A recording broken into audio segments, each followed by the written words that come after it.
talk to me about your hopes for this project and where you want it to go.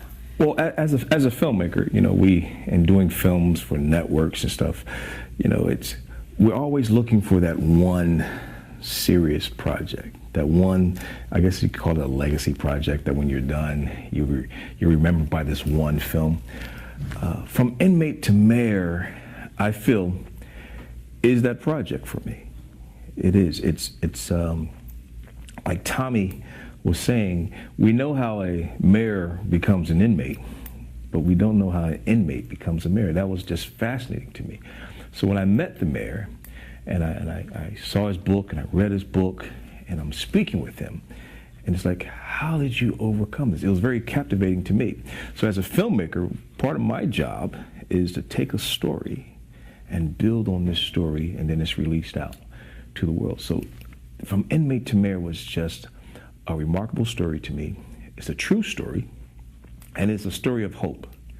And I think that the society we're in, especially as young African Americans, we need that story.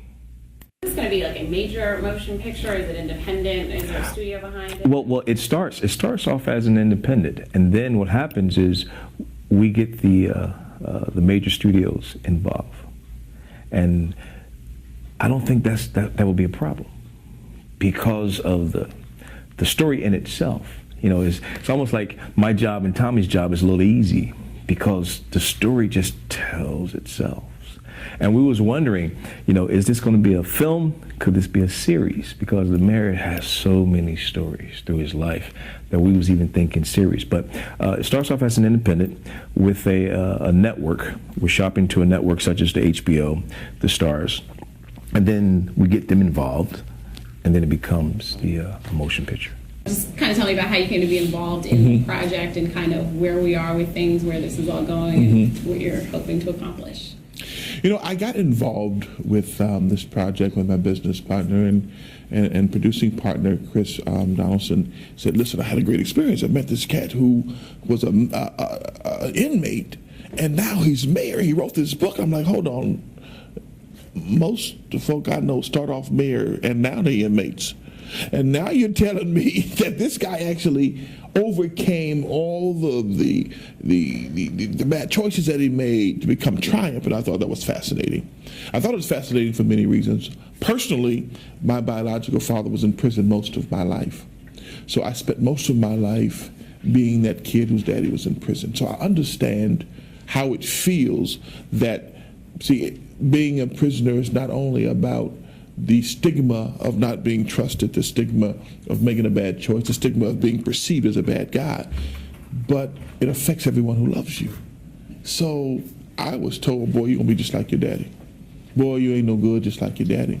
So this story was very fascinating to me because I spent most of my life running toward the things I run from, meaning spent most of my life proving to the world that I am not gonna be just like my dad. I am not gonna make the same choices. However, it is something that once my dad got out of prison, he was such a beautiful person that I couldn't believe this was the same person who did all the things you accused him of.